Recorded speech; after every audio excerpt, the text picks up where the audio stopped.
Krishna Krishna Krishna Hare Hare Hare Rama Rama Rama बोलो हरे हरे हरे राम महामंत्र है राम राम हरे हरे हरे कृष्णा कृष्णा कृष्णा हरे हरे हरे राम राम राम हरे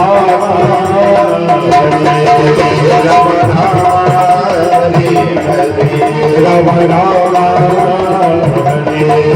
कृष्णा कृष्णा हरे हरे कृष्णा कृष्णा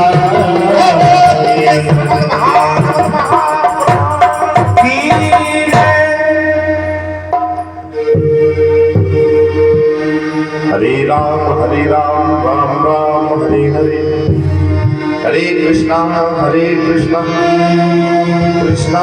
कृष्णा हरे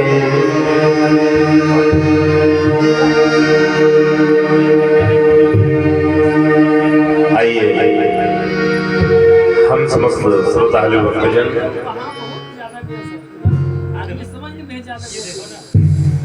समस्त श्रद्धालु भक्तों से निवेदन है, श्रीमद् भागवत की कथा ये दूसरा दिन संपन्न होने के लिए जा रहा है। आप लोग भाग्यशाली है, भाग्योदय बहुजन समझते सत्संग मंचलपति पुरुषों यदावई। हम लोगों के जन्म जन्मांतर के कल्प कल्पांतर के युग युगांतर के जब पूर्ण एकत्रित हुए तब ये श्रीमद् भागवत की कथा प्राप्त हुई। हमारे परीक्षित जी ये कार्यक्रम आयोजन संपन्न करा रहे हैं। देखिए ये श्रीमद् भागवत की कथा है, 7 दिन का विषय है। कोई एक सत्यनारायण की कथा कराने के लिए 5 बार सोचता है। 8-2-2.5 का खर्चा है, क्योंकि सत्यनारायण की कथा सुन रहे हैं। एक अखंड रामायण कराने में व्यक्ति सोचता है कि 24 घंटे के लिए हमें कहां से समय दे और कहां से रुपए दे, लेकिन ये 7 दिन का विषय भैया। परीक्षित जी के परिवार पर कृपा है जो ये श्रीमद् भागवत की कथा सुन रहे हैं। और देखिए ये कथा कोई धनी लोगों से नहीं है संबंध, यही नहीं है कि ये श्रीमद् भागवत की कथा रुपए वाला ही करा सकता है। ना ना ना, अगर ये धनी धनाढ्य लोगों की कथा होती तो ना जाने कितने लोग इस श्रीमद् भागवत को ताला में बंद करवाए के रखवा देते। टाटा बिड़ला ऐसे इस श्रीमद् भागवत को छोड़ते ही ना कि कहीं गरीब ना सुन ले, इसको बंद करवा लो एक कमरे में, हमारी है, हम पैसे वाले।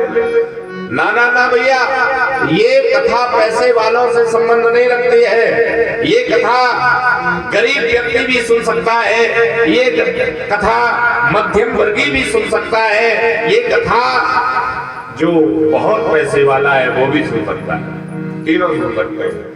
इस कथा में किसी के लिए रोक नहीं है, सबको बुलाया जा रहा है। सभी लोग आओ, जिसके पास धन हो वो भी इस कथा को सुनो, जिसके पास नहीं धन हो वो भी इस कथा को सुनो, सब सुनो। तो आइए, कल परीक्षित जी हम कथा में श्रवण करा रहे थे। नारद जी जब वृंदावन में पहुंचे,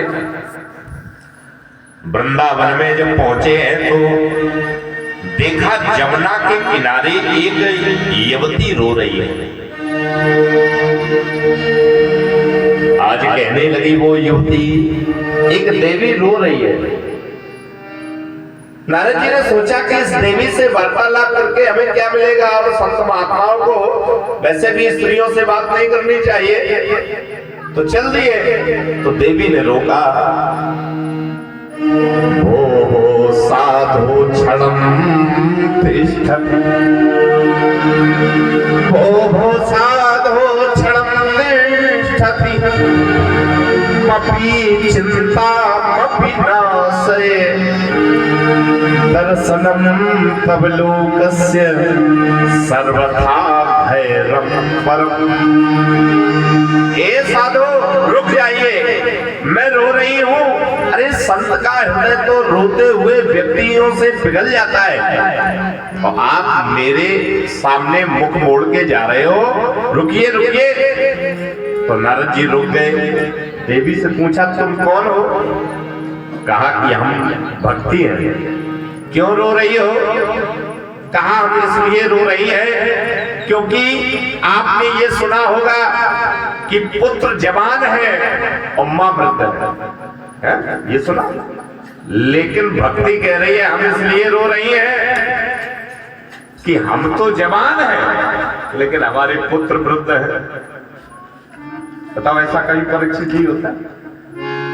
जबकि यद्यपि माँ को वृद्ध होना चाहिए और पुत्र को जवान होना चाहिए, लेकिन देखो माँ के सामने पुत्र वृद्ध हो गए।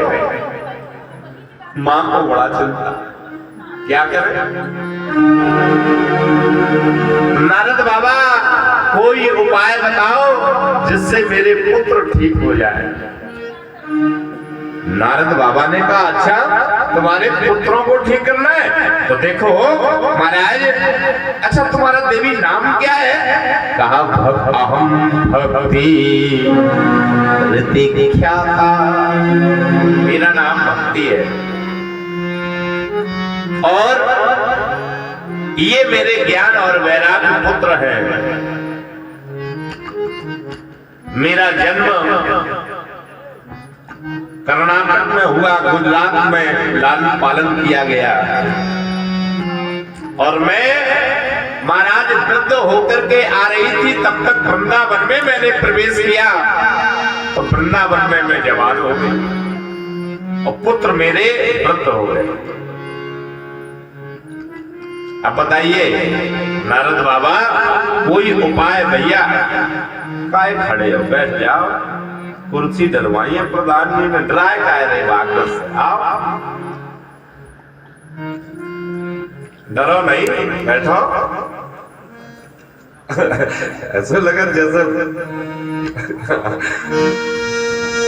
बैठो बैठो। बोलो गुरुदेव भगवान की जय हो। भक्ति मैया ने कहा नारद बाबा मेरे पुत्रों को ठीक कर दो जिससे मैं वृद्ध हो जाऊं, मेरे पुत्र जवान हो जाए। नारद बाबा ने आज स्मरण किया भगवान का और वेद वेदांत घोषेण गीता पाठे मुहुर्मुहुः।